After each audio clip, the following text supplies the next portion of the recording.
Good morning, everyone. Welcome to 1 Million Cups Columbus on this beautiful first Wednesday of spring. We're glad you're all here. We have a presenter today is Vishal. Bhasin. He's presenting Wize Computing Academy. But before we jump into that, we always like to provide an opportunity for our attendees to interact with each other, get to know each other, because this is indeed 1 million cups. We're not having coffee in person, but hopefully you can sip on something virtually and still make those meaningful connections. So before we start introducing our presenter and going into the history of 1 million cups, we'll just kind of bounce around the room and give everyone this opportunity to present, who you are, where you're coming in from, and what you do. So I'll just head down the list and ask everyone to come off mute and camera if you're comfortable, give us an introduction, and then please make sure that you are on mute for the others to provide their information. And if you find someone that is interesting, please reach out, make a connection, LinkedIn or here, so that we can have these conversations going after Wednesday morning. So we'll just go down the list. Darcy Worth, welcome. Hi, my name is Darcy Worth. I'm a law student at Ohio State University, and I'm currently in the Entrepreneurship Business Clinic. And so they encourage us to go to different entrepreneurial events around the city. And so that's why I'm here. So I'm about to graduate in May and take the bar in July. So nice.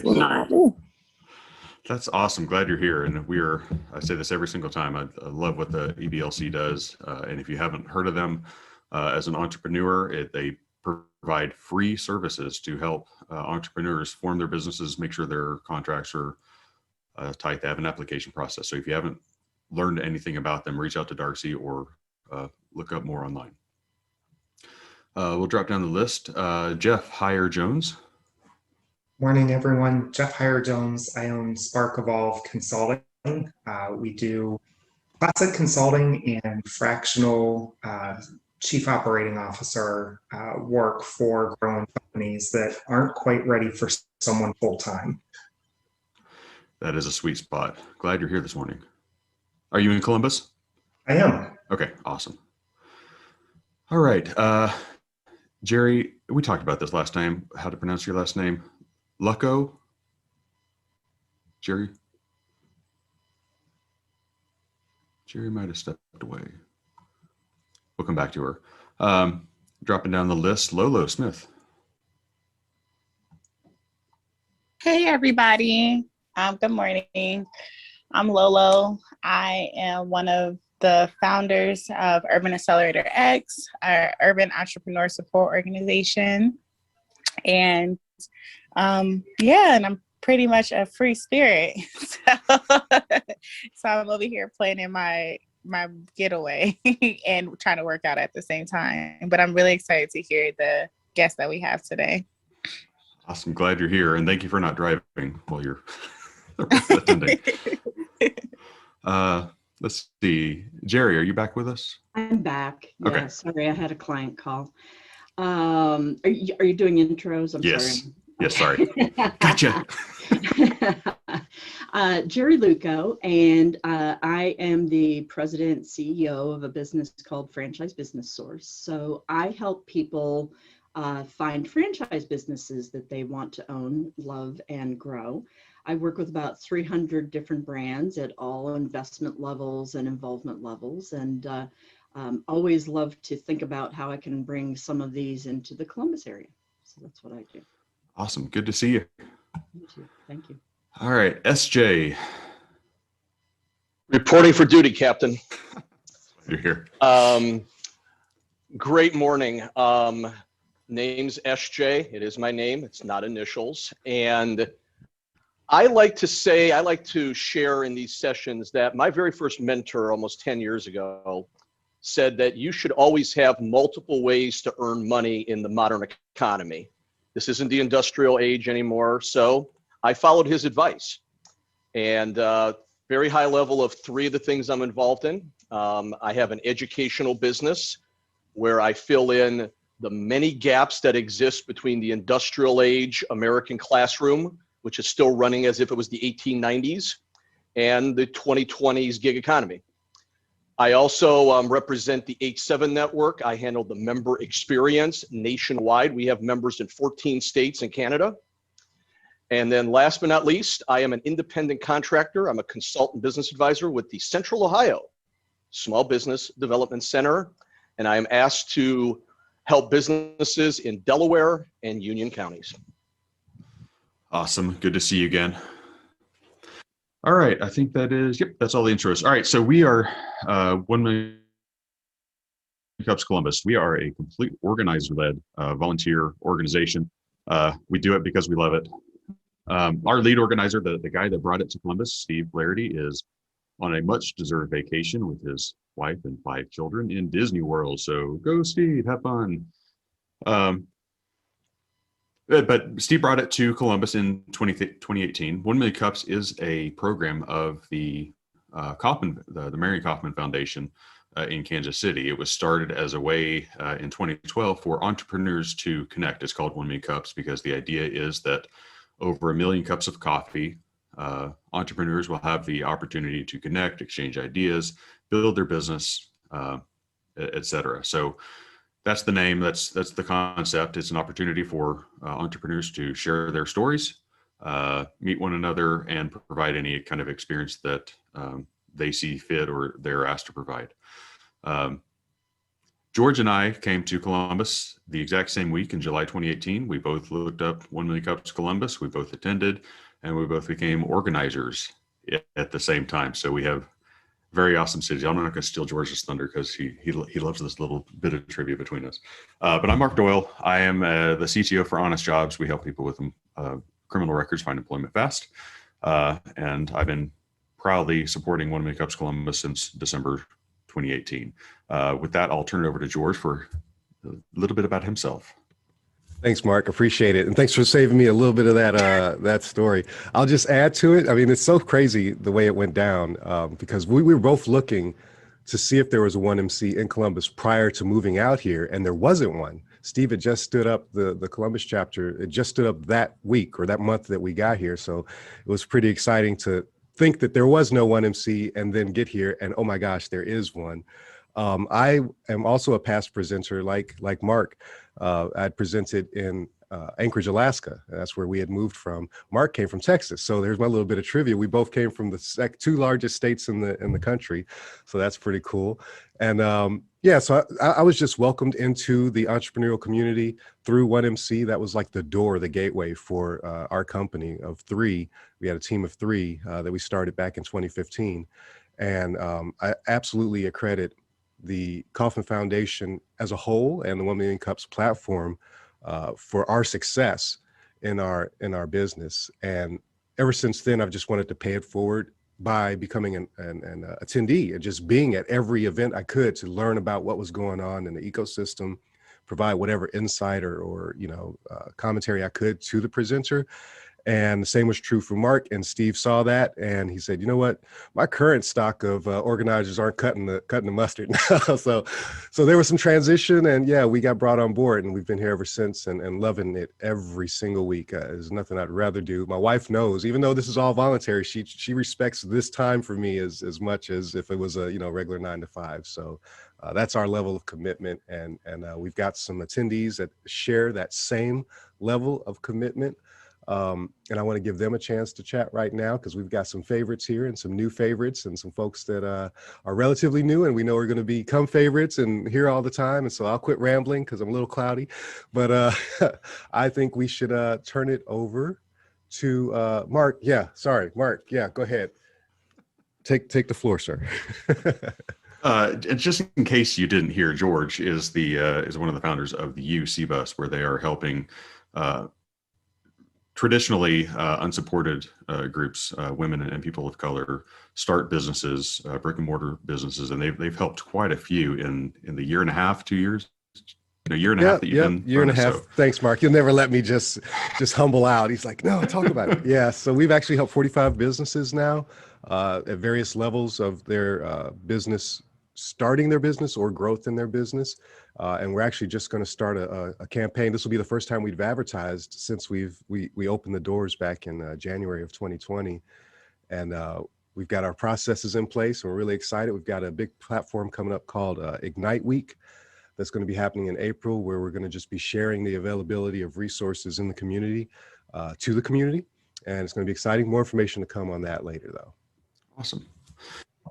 Well, so welcome to 1 Million Cups. Again, this is completely organizer led. If you find yourself without enough to do every week and you want to support something great, we invite you to continue attending. If you want to be an organizer, you're absolutely more than welcome to join us supporting entrepreneurs in our community.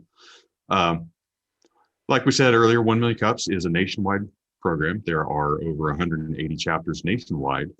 We are currently all meeting virtual. Hopefully next year after, or maybe even this year after vaccines and everything are kicking in, we can start doing some in-person stuff.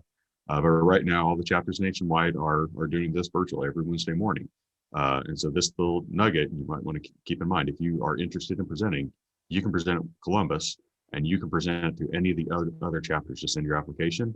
Some people like to present once in every time zone. So they'll have 3 or 4 presentations every Wednesday morning where they hit Eastern through Pacific.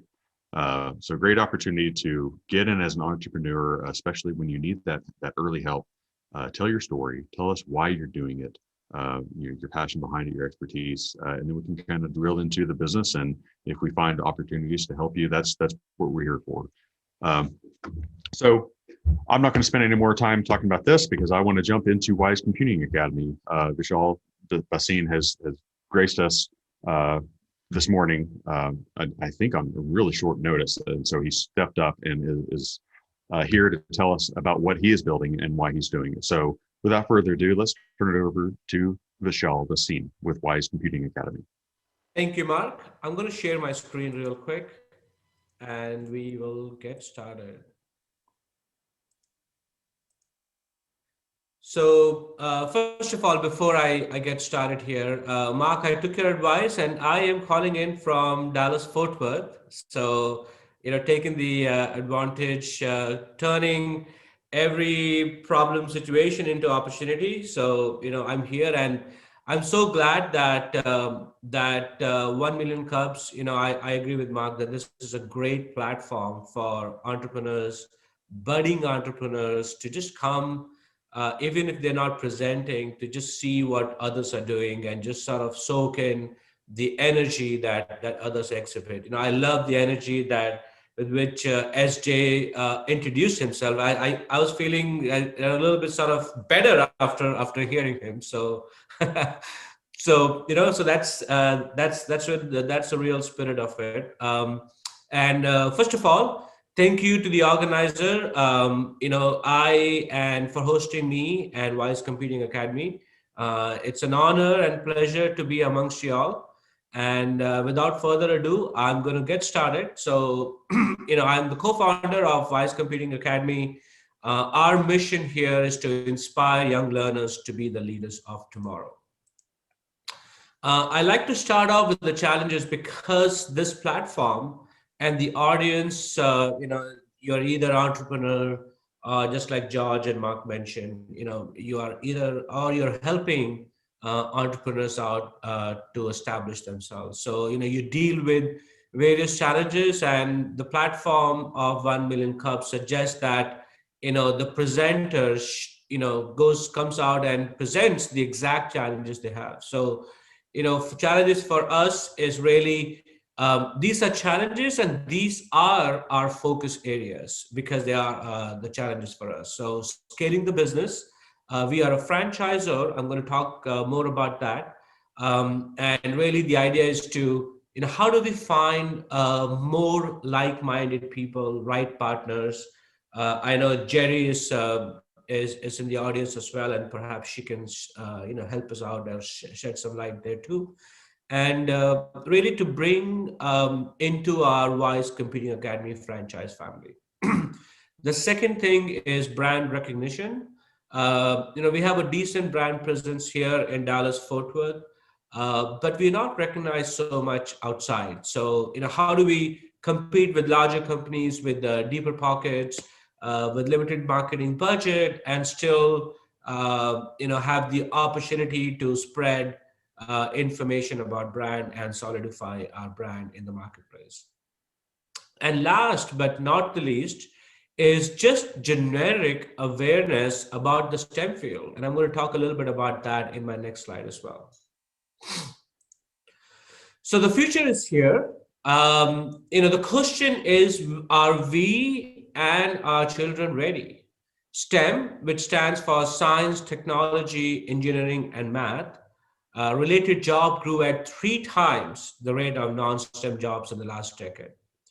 Over about 2.5 million jobs, STEM jobs, go unfilled annually. And all this while minorities and women are deeply underrepresented in the STEM field. So there's a huge demand, not so much supply. And all this is happening while the STEM jobs offer anywhere from 50 to 100% more salary than the average job out there in the US. As you can see, the average job is about 42K. And, I have been in the technology field for about 25 years. And I personally hired students out of college who we paid, over 85,000 or even $90,000 a year. So definitely a huge demand, not so much supply, and very, very, high paying jobs. So my name is Vishal Bhasin. I'm co-founder of Wize Competing Academy, father of 3. I have 2 girls and a boy.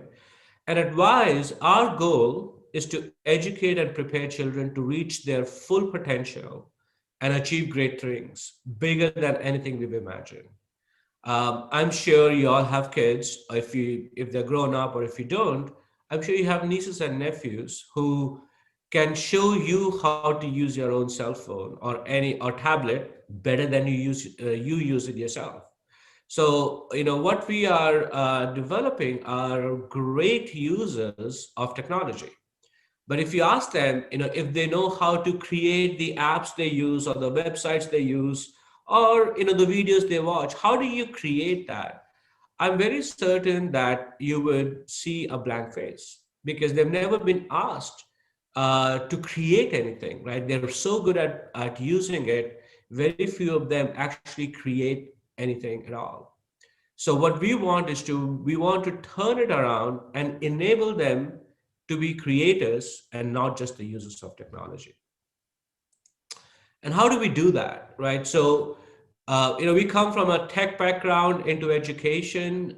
So we bring all the best practices of what works at enterprise scale into the enrichment classroom. So we offer a project-based and a student-oriented approach to teaching coding, robotics, and design to young learners. I mentioned 4 to 16, but recently we've actually even gone beyond 16. So we more like 4 to 18. And we do that in a hybrid environment. So we do that online. Of course, with COVID, it's, 99% online. We have 1 or 2 locations that are still doing in person. And we also do it at elementary schools, middle schools, preschools, community centers, even churches, and so on and so forth. So we do weekly sessions, primarily as after school or enrichment clubs during the school year. And when the school is closed, we do camp. So, we just wrapped up our spring camp. And, we have already started to work towards summer camp that's coming up in a couple of months. So the benefits, we are a franchisor. We became a franchisor about 2.5 years ago. And we have 11 locations here in the US and Canada. So we are open for franchising in the US and Canada. Of the 11, 1 is our company owned, which is where I am, and we are based here in Coppell, suburb of TFW, and we have other franchise locations pretty much spread out in the US, and we have of the 10, the 3 are in Canada. So the benefits, while we are teaching coding, robotics, designing, our approach is to focus on overall development of a child. We're focused on both the soft skill and the hard or the tech skills. As you know, both are equally important in ensuring success of any person. So we focus on problem solving, logical thinking, critical reasoning, patience and teamwork. And we also focus on general cognitive skills like focus, self-esteem, confidence, and presentation skills. So at the end of every semester, every student is required to present the projects that they worked. Of course, they pick one or two projects that they like, and they talk about that. They present it. They say what they did, why they did it, and how they did it. So the idea is to make sure that the projects that they are working on, they understand what they're doing, they love what they're doing, and they can stand behind it and be proud of what they've done, so they can share it with the rest of the community, with their friends and other class members, and also with their parents and school leaders. So we call them like mini TED Talks. For franchisees, since we are number one, we are in the education space. Education and healthcare are pretty much considered to be recession and pandemic proof for obvious reasons. But also with the fact that we are able to offer our classes online and in person, we sort of provide that opportunity to have the classes anywhere, from anywhere to anybody. And since we don't have a brick and mortar store, all our offices, all our franchise locations are home based. So it provides a very low cost to start with, and also keeps the cost low on an ongoing basis. While we present a great opportunity to grow rapidly, especially for individuals who are passionate about the mission and are a great member of the local community. Because as you know, franchising is really replicating a successful business model that's been successful elsewhere in your hometown. And we offer large territories. Our territories are up to 250,000 people. So very, very large space for people to ensure that our franchise owners are successful for a long time to come. Since it's home-based and also it's flexible schedule, so our instructors, I many times use the example of pilots. So our instructors are like, we give them a plan of the schools that we are going to be in, the dates and time, and they get to choose where and when can they conduct classes, just exactly like what pilots do, when they plan for their schedule. And finally, not last but not the least, our franchise owners, us, we feel real proud and real privileged that we are able to make a difference. I think it was SJ who mentioned that our schools have not kept up with what's happened in the marketplace and the mainstream economy. So, what we do is we allow learners to implement and apply the theory that they're learning at school through projects that we build from them, that we build for them. So a little bit about market validation and growth plans. So we are in about 55 to 60 host locations, and host locations for us are schools, preschools, community centers, and such. We started about over 6 years ago now, 10 franchises, one corporate location. And we've actually also expanded internationally during COVID with our online classes. So we are doing classes in India, in UAE, and we have students from Western Europe and also from North Africa participating in our online classes. So as I mentioned, we have 11 office locations. We started off here in DFW, but our plans are really to grow nationwide and also in English-speaking provinces in Canada as franchise, and globally using the online medium. So just to recap, we were established in 2015. We've taught over 10,000 students since. And one thing that I did not mention is, we have age-appropriate and skill appropriate levels for coding, robotics, and designing. So we've been doing this for quite some time. We've built our curriculum from ground up. We follow the K to 12 computer science standards, and we very closely follow what prestigious organizations like MIT Media Lab is doing in this space, and try to align ourselves with the approach that they lay out. Because I personally, I'm an engineer, and I love what some of these organizations are doing, and it makes perfect logical sense for us to align with them. So multiple locations in the US and Canada.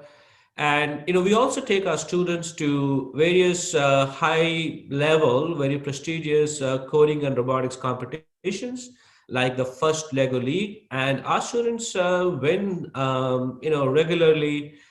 They go to regionals and things like that. So it just sort of validates, provides us this third-party validation on the approach that we have, and we can see that the students, as they go through our programs, they excel even at much higher platforms. So these are some of the schools that we participate in. We work with many school districts. We work with private, public, charter schools, lots of preschools. So we have a mix of, for us, our mission really is to go out and make our,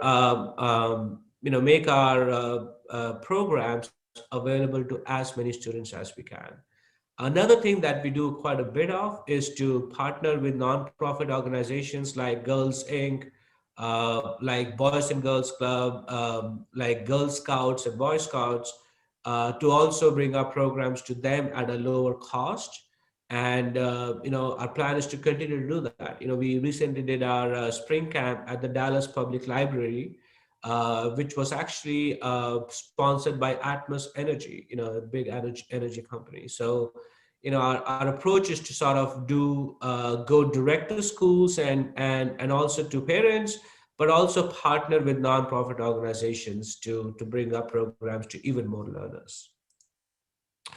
So, we're proud that we are 5-star rated, both on Google and on Facebook. We've got some great testimonials from our parents and from the families, both for our weekday classes and also for our summer camps. And a lot of this information is actually available on our Facebook, Twitter, and also on our website. So I'd like to close with the challenges again. I think, lots of people may be thinking about, so where are we, and what are the plans for us for this year and moving forward. With that, thank you so much, and I will open it up for questions. Thank you, Vishal. If you don't mind, just go ahead and leave your presentation up on your contact information, so people will have a way to get hold of you if we think of things. But definitely, as we talk, I'd like people to be able to think of questions and reach out to you. So thank you for presenting with us. And I know you moved here from the DFW area, so I'm very familiar with the area you're working with. So I have a ton of questions, but do you mind just kind of exploring or explaining for us, how you currently go about building these partnerships? It looks to me like, establishing those early relationships have been key, especially with school districts. What's your strategy and how you go about doing that? Certainly. So what we do is, I'll talk about what we did, and then I'll also talk about how we replicate that for our franchise owners, as we bring them on. So what we do is, we look at the area that we're in, and once we know what area we are targeting, we come up with a list of all the schools, the school districts, and preschools, all the host locations, all the opportunities that are out there. We have a standard, as you may imagine, marketing collateral.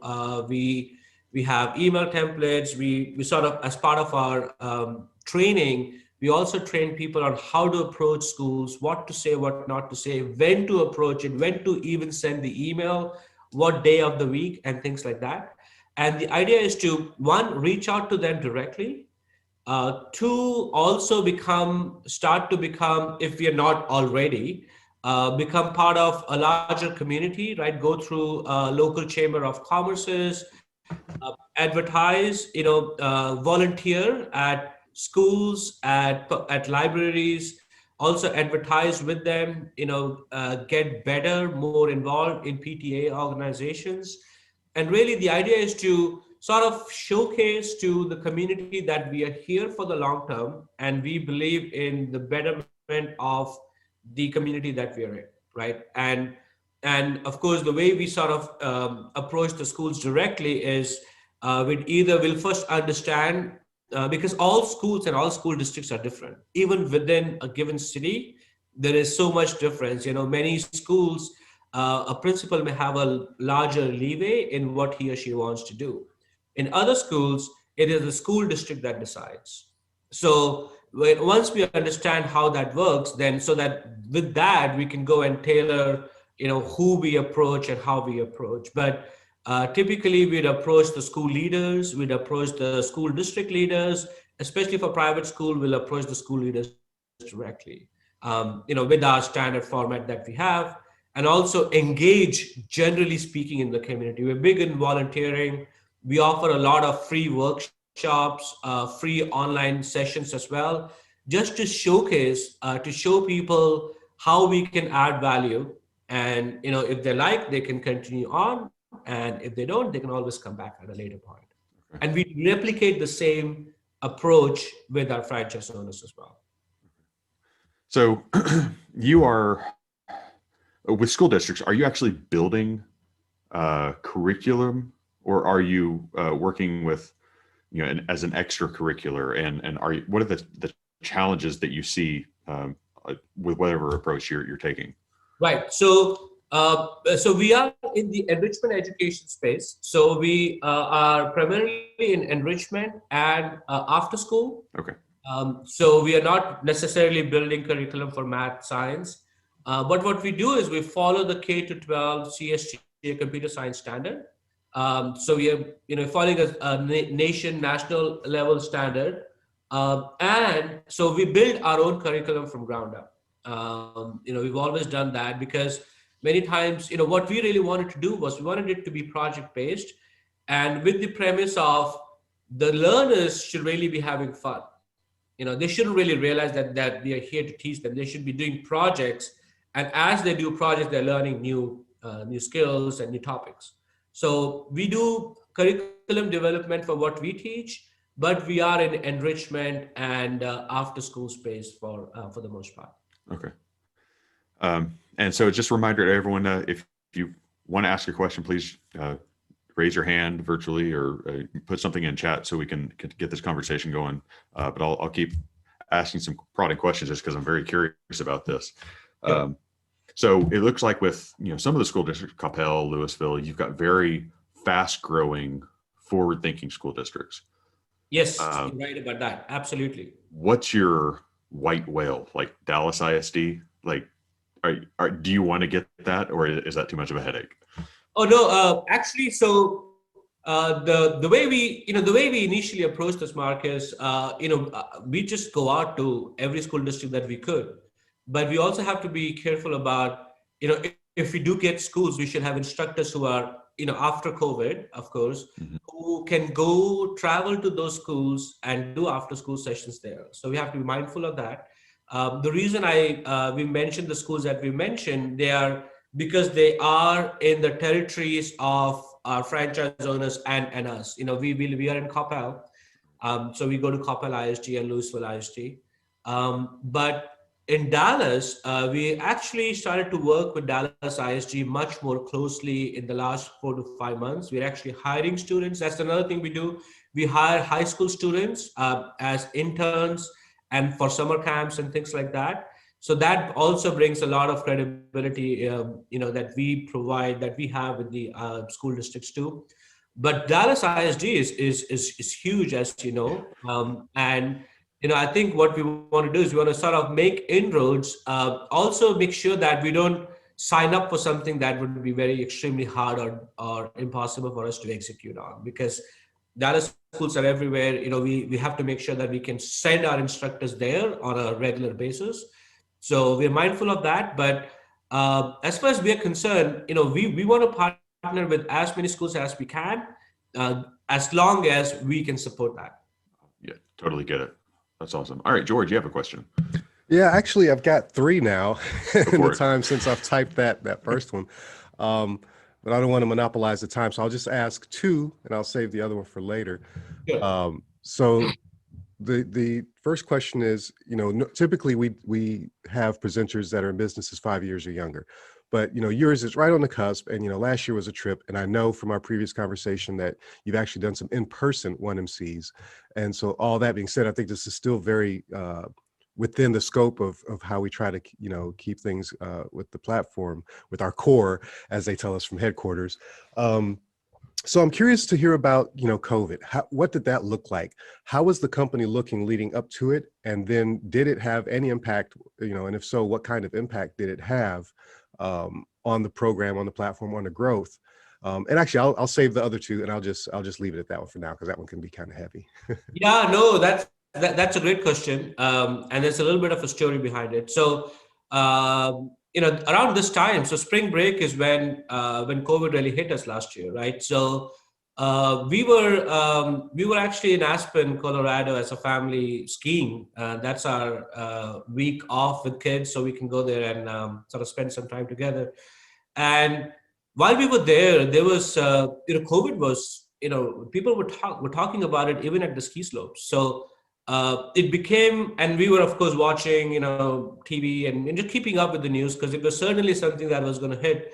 So we decided, so my wife and I, we are co-founders. So we decided that this is something that is going to stay for at least the rest of the school year. That was clear to us, that something like this at the rapid pace that it was spreading with, that it would stay for the rest of the school year. With that in mind, so pre-COVID, we had, I would say, 95% of sessions in person and 4 to 5 online. And very few, actually most of the online sessions were done by us, the corporate office, me, myself, and some of our instructors here, and Venus too. So what we did was, as we were coming back, right, we strategized as to what would we do. So we came back, we spent the next 2 to 3 days really, we've used Zoom for a long time, even before Zoom became a noun, I guess. So we sort of, listed out in our policies and procedures manual how to conduct an effective and safe online session using Zoom, right? This is before Zoom came out with their guidelines, right? Which is, I think they came out sometime, they tried to come out in May, but they had lots of issues with Zoom bombers and things like that. But I think they solidified sometime in July, August timeframe. But we sort of used whatever switches we had in Zoom to make sure that, things are as safe as it can be, and also laid out very good guidelines, because it's not so much about safety only, it's also about engagement. Because, if we were here in person, I would be feeding off all you guys' energy, and I'd be much more energized. But in Zoom, that's totally not there.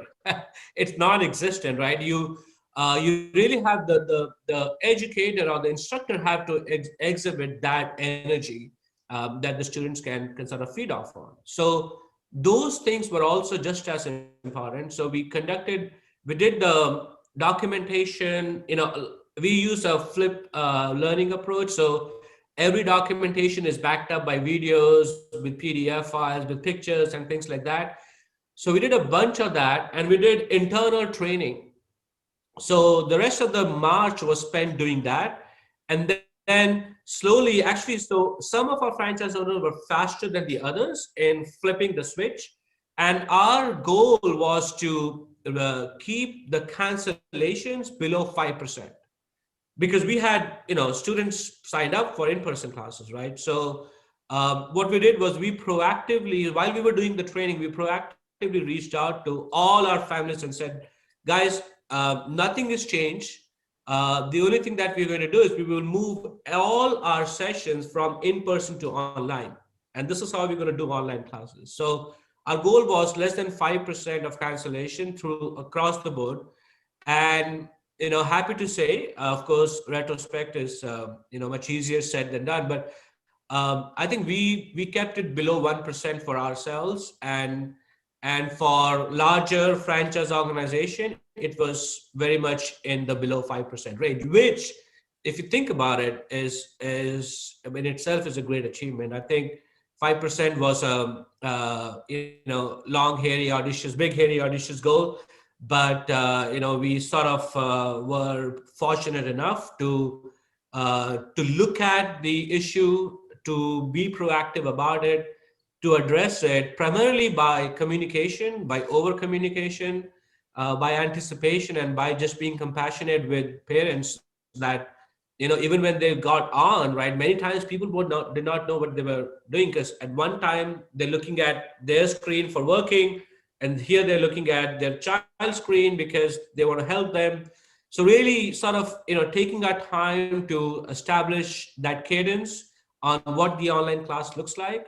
And it was different for every individual location, different for every individual instructor. But I think now, if you talk to our franchise owners and instructor, they do not want to give up on online classes, because they see this as a huge opportunity moving forward. Because even post COVID, I think some things have changed forever, right? The hybrid classes are not going to go away. The technology that we are using currently with Zoom, I see this as a 0.1 version of what is possible. So in the next 2 to 3 years, it's just going to be, huge sea change in technology advancements that we are going to see coming up. So we are super excited. What we want to be is on the forefront of adoption, but making sure that we stay close to our philosophy of making sure that the kids, the learners, are having fun in any session that we conduct. So that's a Awesome. long story to sort of answer your question, George, but it's an interesting story from our standpoint. No, I appreciate it. You actually sparked a couple more questions and then answered them. So I appreciate it. But I see SJ has one. Go ahead, SJ. Absolutely. So, as someone who has branded myself as a soft skills specialist, I was applauding, and I actually would have given you a standing ovation when I heard your comments about their clear importance alongside of STEM or hard skills. Right. How did you come to this conclusion? Great question, SJ. So I, prior to this, right, I was a senior director, at large organizations. I've been in VP and also many sort of enterprise consulting roles as well. And, hard skills get you started. And, to go up the corporate ladder, as they say, I think very, very soon you have to realize that the soft skills take over. So the interpersonal skills, how do you communicate with people, what you say, what not to say, all those become actually more important as you go through the journey of your career. So, those things, and especially as somebody who's an immigrant, right? And English is not my first language, although I learned English. I'm from India originally. I learned English from beginning, but as you can tell from accent, I'm not originally from the US, naturalized citizen. So, being sort of communicative, being an effective communicator, and also not just communication, but also understanding other people's point of view, be able to convince other of your idea. That's a challenge, especially when they're young. No one wants to work as a team. They all want to work themselves, especially when it comes to robotics. People are like, hey, well, but he's not listening to me and she's not listening to me. And, so those ideas on how to convince others, how to be part of a team, all those, you and I and nobody here works by themselves in a vacuum. We have to work with other people, whether you like it or not. So those skills are, just as important, if not more, right along with the hard skills that we're teaching them.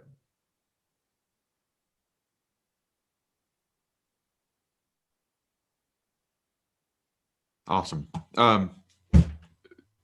George, do you want to follow up? I know you're asking about assessing students.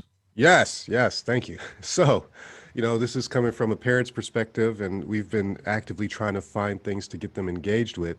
The concern is not concern, but the question is, how does the assessment go, right? Because, traditional school obviously goes by age, which is just ridiculous.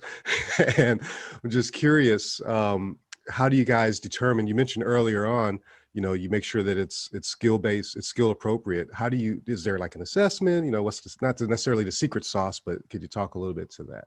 Yeah, no, absolutely. So we have our own internal assessment and rubric, and that's primarily done both on soft and hard skills. So, from a coding perspective, specifically we're looking at completion, code completion, the detail, are students able to complete as opposed to, not being able to complete anything?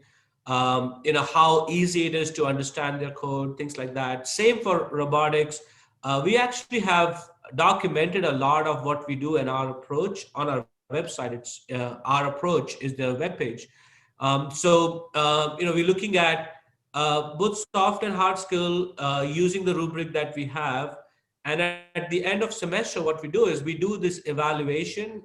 Every instructor, it's up to the instructor to do the evaluation and share that with the parent. So one of the cool things that I think separates us from a lot of our competitors is just the transparency. So, all our sessions, we communicate with our learners through this app called Seesaw. For people who have kids familiar with that app, or even Google Classroom.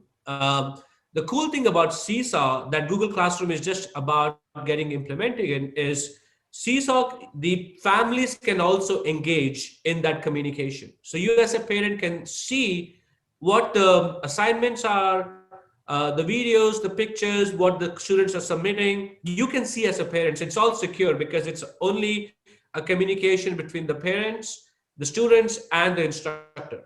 So that transparency is key. And the fact that we sit down with the parents and evaluate the student and tell them, where on our pathway they are and what the natural next step, natural progression for them would be. I think that helps. Having that framework helps all our instructors to sort of see where the child is on the pathway, where they should go, how they evaluate, what rubric to use, and whatnot. Mm-hmm. And so you mentioned every location kind of does the hybrid or the virtual portion a little bit differently. I want to get into the weeds with that, but maybe that's another conversation for us to have. But at a higher level, is it just instructor student or is it instructor classroom? And I mean, are the students able to interact with each other as well? Is there any type of gamification, anything like that that goes on? Yeah, absolutely, absolutely. So great question. So our main approach, I think in 99% of cases is it's instructor led and a small group setup. And we do that for many reasons. The reason it's instructor led and it's not asynchronous is because the age of the students that we're addressing, right? I know that when I was growing up, if I had to find something, I had to go to the closest library, which may not be very close, right? And then go find a book. And if I didn't find it, I'd lose the interest and then never come back, right? Same thing happens today. There are so many coding platforms. Some of them are free out there that you can go to. But out of the 10 students that you've talked to, how many of them have actually kept up and have gone from point A to point B to point C, right? It's very hard because sometimes, one, you don't have the encouragement. Two, if you're stuck, if you don't understand a concept, there's nobody to help you out there when you need the help. Because at that point, if somebody is able to nudge you or guide you, you can get to the next level. If you don't, then the student may lose interest, may get sidetracked, to doing something else. So instructor-led for us is super essential. That's why we do instructor-led. And I strongly believe in a small group setup myself, and all of us agree with that here at Wize Computing Academy. The reason for that is, students learn more from each other eventually than what they learn from instructors. right? That healthy competition in how creative you can be, and sort of talking to each other on the side. If they're working on building a game, building games themselves, building animations with each other, and sort of throwing ideas with each other, that's completely missing in one-on-one. One-on-one is more of a tutoring, in my opinion. So there's certainly a place for that, but with what we do, there is so much of creativity and teamwork that makes the whole thing a lot more interesting, and also includes the gamify aspect. The other thing, George, that we do is we have this initiative called Wize Collab, which is a collaborative initiative where we want to collaborate both within our organization. So, students here in Coppell can collaborate with students in Pennsylvania, for example, or we collaborate with other schools and other organizations like that. So we are currently working on building sustainable cities in Minecraft with an organization called Ignite Serious Play in Barcelona. So, their students are working on building sustainable cities in Minecraft. Our students are working on that, and the idea is they talk to each other and they showcase what we've done, what they've done, and they learn from each other. So, I've been to many schools, and I know even the schools struggle. Even the best private schools in Dallas struggle with providing such a platform to students where they can interact with students outside of their school district. And we are here providing the opportunity to talk to somebody from a different city or even a different country. So those things, I think, add a lot of value in what we teach and provide that gamification aspect to it. And also, I think we're only able to do that because of the platform and the scale, even though it's a small scale, but just sort of the approach, the agility that we have in focusing on providing the best education possible, and us trying to figure out how do we make that happen. Yeah, that's amazing. I've taught Google's coding platform CS First to 10 students at my kids' school, and they were across various age groups. And so that's why I know that that's a very nuanced thing. I was very curious. Sounds like, though, you've got just with the amount of time that you've got in the game, right? And just muscling through it and then going, it sounds like you've got it nailed down. So I'm really interested in learning more about that. That's awesome. Yeah, absolutely. It's incremental. It's not something that you can figure out day one. Our approach is, get out there and start learning and make it better over a period of time. Mm-hmm. I hear the sirens going off here locally. I think that's why Mark took out his earbuds. It's not noon yet. We're all like, hey, what's going on here? I think we're safe for now. I think we're safe for now. The president's gone now, right? He was here yesterday. So we had, the police at every intersection kind of thing going on. So I have, Jerry is asking a question. How have we found franchisees that we currently have? So Jerry, did you have anything to add to that question before I answer it? Well, you had said that one of your challenges was finding additional franchisees. So I was kind of curious, and I'm sorry, I got a client call and had to bop out for a second, but how have you found the ones you've got? And what are some of the approaches you're taking to find new ones? Sure. So there's a couple of questions there. So on the franchises that we've gotten currently, most of them are, were our parents, parents of students, families before. Also amongst our, immediate network, I call it level 1, level 2, level 3. Level 1 is people we know. Level 2 is people they know, right? So we've gotten level 1 and level 2 people to participate in our current franchise. And one of our franchise owners, actually, I met him in Arkansas at the 1 Million Cups about a year and a half ago. So, so One MC provided us a good platform there too. So that's how where we are today. I think the second part was what are we doing today to attract more franchise owners? So just like all franchises, I know you're in the franchise space, Jerry. advertise on franchise portal. We are on Franchise Direct. We work with other portals as well. And we are also participating with a franchise consulting company called IFPG. You're probably familiar with them. The idea is to work directly through franchise portals that provide you lead, and also work through a business consulting network that IFPG provides. And mind you, IFPG is something that we've recently joined, so it's only been about a month here.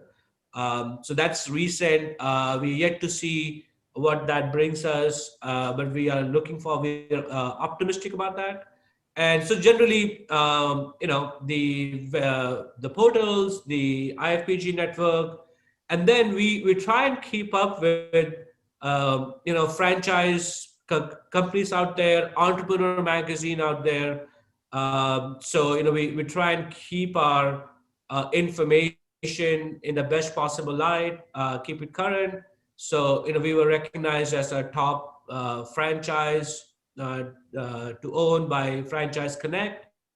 I think one of the things that we like to do is to sort of be on the forefront and just sort of demonstrate leadership capability, even though we are much smaller than some of the other franchises out there. Okay. So we are Ohio, Columbus. So we certainly, if this is something that interests you, I think we should connect outside of this. Yeah, I do too. There's a couple of other things that I have in mind that might be good approaches, but I don't want to take up all of the talking about it. So thank you for the question. Well, be sure to exchange contact info before we end this meeting. But speaking of which, we are nearing the 10 o'clock hour Eastern time. So I'm sure, Vishal, you're used to this, but at the end of every 1 million cups, we have a single question we like to ask. What can we as the community do for you? Certainly. So no, absolutely. And the fact that you've allowed me to have this conversation with you all, the questions, encouragement, all that certainly helps. But outside of that, I think you know about us now. If you see certain things that would help us in, I laid out the challenges that we have on scalability, finding the right franchise owners, partners. And it's not just franchise owners or partners, we're also looking to grow in an online space. So we could very well be online only in some cities too, or states too. So that's certainly another growth area for us.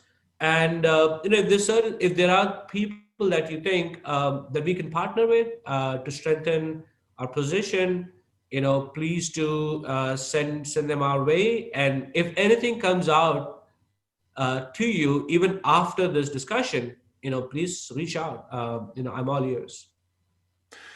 Awesome. Yeah, I'm sure I'm not alone, but my mind is turning. I think there's a lot of opportunity for my own school district and other districts and organizations. I was going to say earlier, it was a gut feeling. Maybe we should all just pull together and go ahead and pull the trigger on this and get it going. I'm sure there'll be some more conversations coming up here shortly with you, Vishal. Certainly. No, I appreciate it. Thank you so much.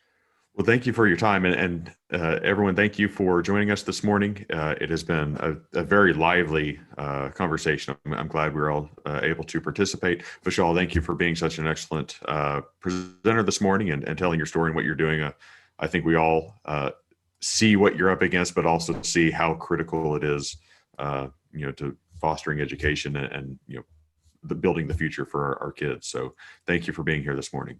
No, thank you. Thank you so much. I appreciate everyone's time. It's a great journey. Of course, it's got its bumps, but I wouldn't do anything else. This is the best thing that I've done so far. So. That's awesome. Love it. Love it. Well, good luck in your continued presentations all across the country at other 1 Million Cups chapters, and tell them all Columbus says hi. Thank you so much. Bye. Thank you.